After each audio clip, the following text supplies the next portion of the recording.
नमस्कार सभी साथियों को। प्यारे साथियों, कैसे हैं आप सभी लोग। आशा करता हूं अच्छे होंगे और आपकी तैयारी भी काफी अच्छी चल रही होगी।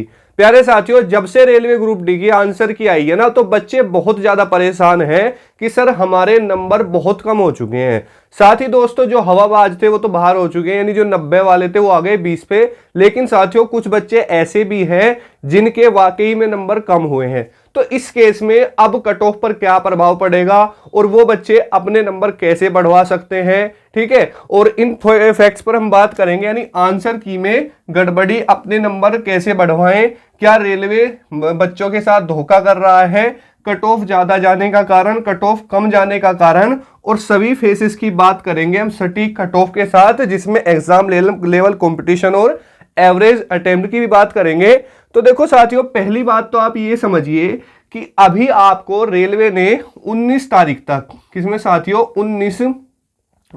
19 अक्टूबर तक आपको रात को लगभग 11:55 तक ऑब्जेक्शन लगाने का समय दिया है, ठीक है। यानी साथियों, जिन्हें आपको ये लगता है ना कि ये मेरा क्वेश्चन सही है और इसका मुझे नंबर मिलना चाहिए, तो आप लोग 19 अक्टूबर रात को 11:55 तक आप उसमें ऑब्जेक्शन लगा सकते हैं। अब यहीं पर एक बात और आ जाती है कि सर, जब आपको पता है कि जब ऑब्जेक्शन लगाने के लिए पैसे लगते हैं नहीं लगते, तो इनको जरूरी है क्या इसको आंसर की में गड़बड़ी करनी? जी हाँ, ये भी आपकी बिल्कुल बात सही है।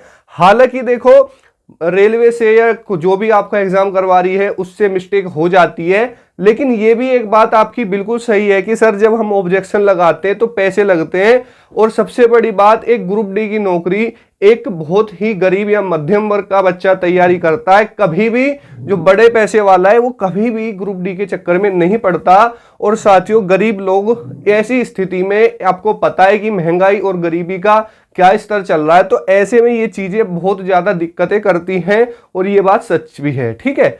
तो फिर भी आपको घबराने की आवश्यकता नहीं है दोस्तों। अभी आप लोग 19 अक्टूबर तक रुकिए, उसके बाद में आपके जो भी डाउट्स हैं कि जो आपके नंबर कम हो रहे हैं उनको बढ़ा दिया जाएगा अगर गुंजाइश होगी।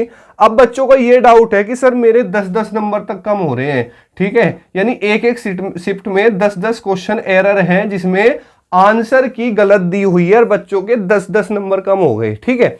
तो एक फैक्ट और निकल के सामने आता है कि सर अगर ये नंबर बढ़ जाते हैं बच्चों के, यानी जैसे अभी बच्चों ने आंसर की चेक करी, तो जितना स्कोर उनका बन रहा है और आंसर की जब रिवाइज्ड होके आएगी, यानी जब आपके जो क्वेश्चन जिन पे ऑब्जेक्शन लगे हैं वो ठीक हो जाएंगे, तो क्या कट ऑफ इंक्रीज हो जाएगी? ये आपका सबसे बड़ा डाउट आ रहा है, ठीक है। तो इस पर भी हम बात करेंगे कि रिवाइज्ड आंसर की के बाद में क्या सच में कट ऑफ बढ़ सकती है। तो वो कट ऑफ आपको बताऊंगा फिजिकल के लिए, और ये भी बताऊंगा कि किस फेस में और किस शिफ्ट को थोड़ा फायदा होगा, ठीक है, ये भी मैं आपको बताऊंगा, ठीक है।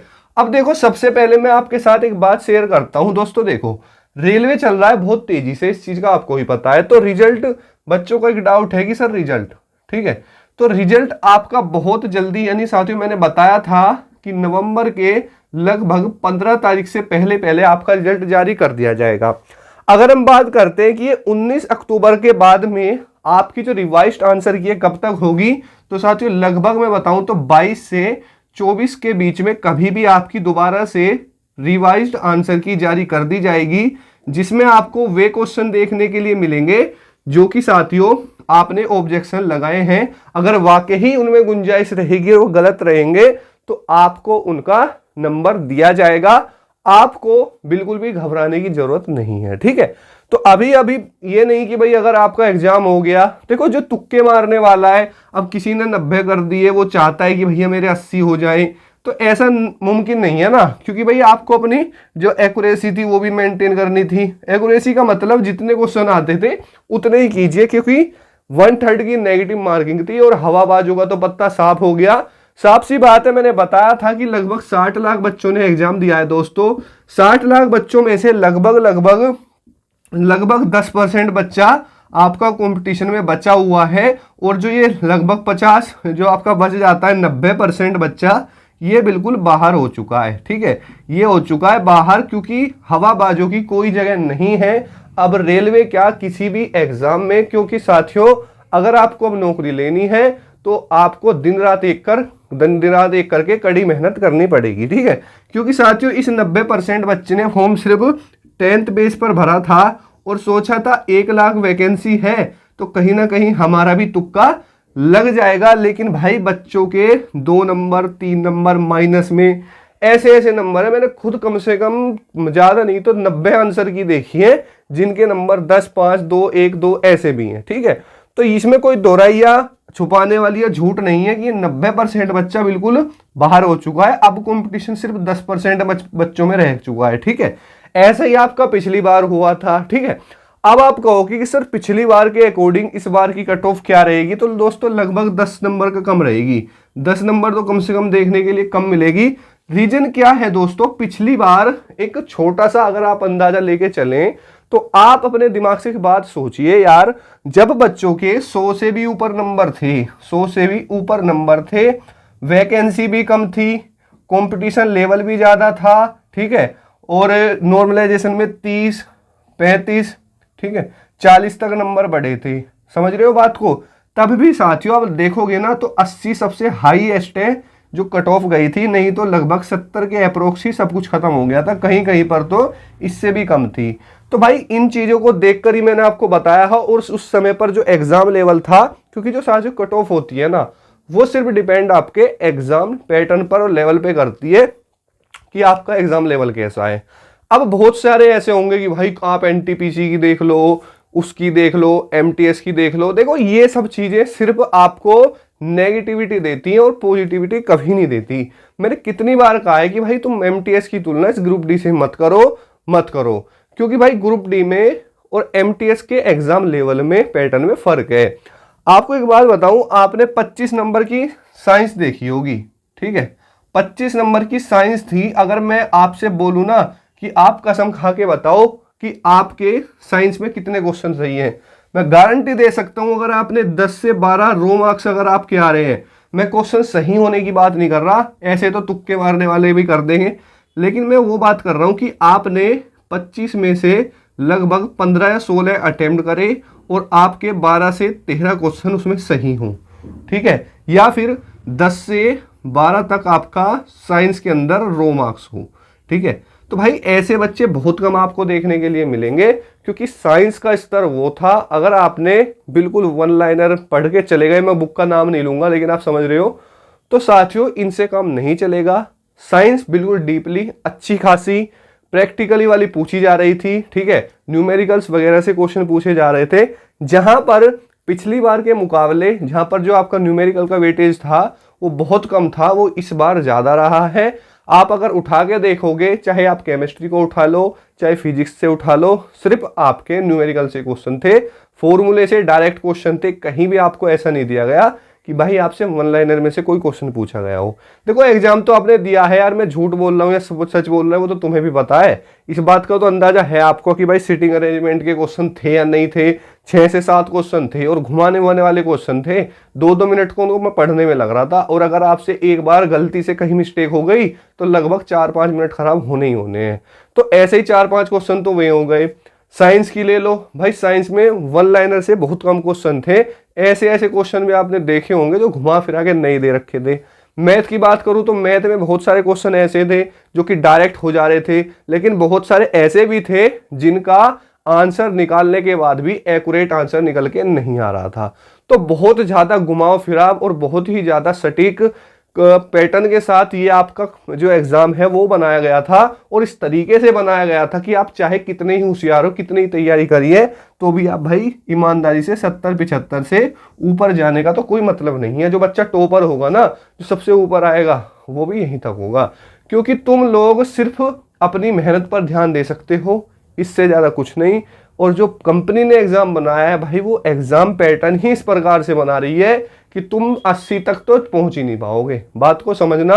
अब कहने वाले कमेंट सेक्शन में आएंगे ज्ञान देने, मैंने तो 80 करे हैं, और सर आपको क्या, आप कैसे पता कि कोई अंदर किसने कितनी मेहनत कर रखी है। भाई देखो ऐसी बात नहीं होती, हमें भी ऑफलाइन बच्चे हैं और हर चीज का अंदाजा हो जाता है। देखो एग्जाम सिर्फ पढ़ने से ही नहीं निकलता, उसके लिए आपको भी पता है मॉक की भी, प्रैक्टिस की भी, टाइमिंग की भी और पैटर्न की भी, सब चीज़ों की नॉलेज होना जरूरी होता है। सिर्फ पढ़ लेने से ही सिलेक्शन नहीं होता, पढ़ तो लाखों करोड़ों बच्चे रहे हैं, आप खुद बताइए, लेकिन सिलेक्शन सभी का नहीं होता। क्योंकि दोस्तों सिलेक्शन का सीधा सीधा नियम ये है कि अगर आप पढ़ रहे हो ना, तो तैयारी अगर कर रहे हो तो उतना ही रोल आपको एग्जाम पैटर्न को समझने का होता है कि उसको कैसे आपको अटेम्प्ट करना है। बहुत सारे बच्चे तो ऐसे हैं भाई, उनको अटेम्प्ट करना भी नहीं आता, यानी उन्होंने पहले क्वेश्चन से स्टार्ट करा, मान लो उनके सामने पहला क्वेश्चन मैथ का आ गया, ठीक है, वो कर दिया। उसके बाद में मान के चलो कोई जीके का आ दिया, वो कर लिया। रीजनिंग का आसान आ गया। चौथा क्वेश्चन मैथ का उन्होंने ऐसा रख दिया कि भाई वो क्वेश्चन वो जानबूझ के ऐसा रखते हैं कि बच्चे उसको ना कर पाए और उसी में ही 10 से 15 क्वेश्चन 10 से 15 मिनट लगाएं और उसको अटका रह दे। और ये ही गलती 100% बच्चे करते हैं। और जबकि मैंने पहले ही बताया था कि जो ना आए ना उसको छोड़ दीजिए, आपको टाइम ही नहीं लगाना, पहले आपको राउंड में वे क्वेश्चन करने हैं जो सिर्फ 1 या 2 मिनट में हो जा रहे हैं, ठीक है।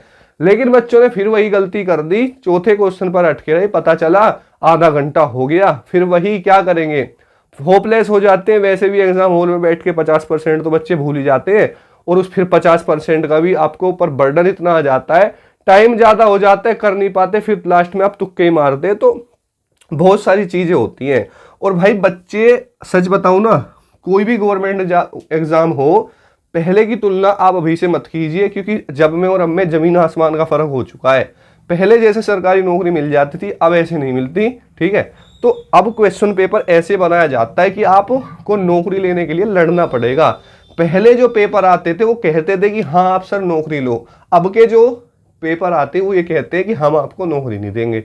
समझ रहे हो? तो अब फर्क है। यानी पहले क्या कहते था, एग्जाम पेपर खुद बोलता था कि आओ सर आप नौकरी लो, और अब का जो क्या कहता है कि हम आपको नौकरी नहीं देंगे चाहे आप कितना ही पढ़ लो, हमारा और आपका कंपटीशन है, अगर आप इस एग्जाम में 70+ स्कोर कर दो, ठीक है। तो बहुत बात बिल्कुल सच है, सटीक भी है, अगर आपको समझ में आ रही होगी, क्योंकि आपसे बेहतर एग्जाम आपने दिया है।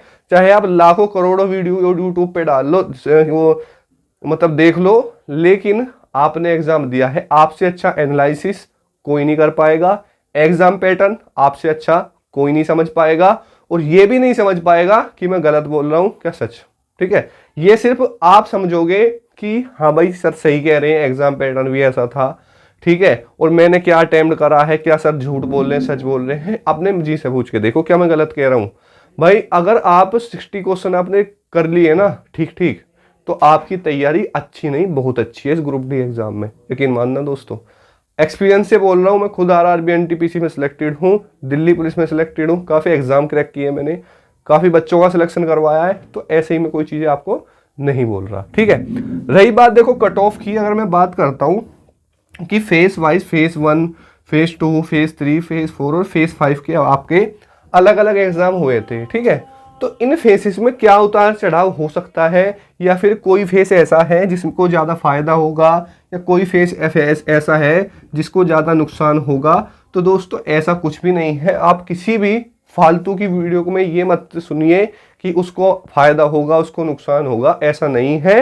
रेलवे की हर फेस को इस बार इक्वल कर दिया गया है, किसी में भी 19-20 का फर्क नहीं है, चाहे वो फेस 1 हो, फेस 2, फेस 3, फेस 4 या फेस 5, ठीक है। सभी में इक्वालिटी है, हर शिफ्ट में इक्वालिटी है, नुकसान या फायदा किसी भी शिफ्ट को नहीं होगा। जो है आपके रो मार्क्स हैं, हाँ आपकी जो आंसर की आई है उसमें संशोधन होगा कि जो क्वेश्चन आपके गलत है उनको सही किया जाएगा, और आपको आपका अधिकार जरूर दिया जाएगा। लेकिन ये साफ गलत है कि किसी फेस को दूसरे से फायदा होगा या नुकसान होगा, ऐसा कुछ नहीं है। किसी के नंबर बढ़ जाएंगे घट जाएंगे दोस्तों, ये फालतू की बात होती है। सिर्फ ये आंसर की पर डिपेंड है अब कि आपने कितने क्वेश्चन करे हैं, वो सही है या नहीं है, तो उसमें बढ़ जाएंगे, ठीक है।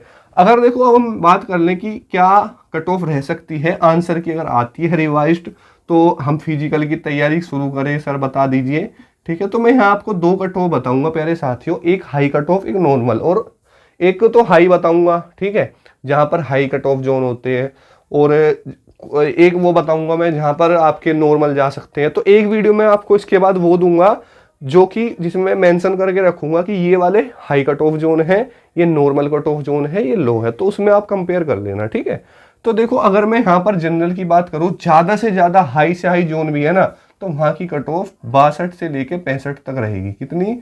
62 से 65 तक, और नॉर्मल और अगर मैं एवरेज की बात करूं तो लगभग साथियों 58 से 60 ये रहेगी।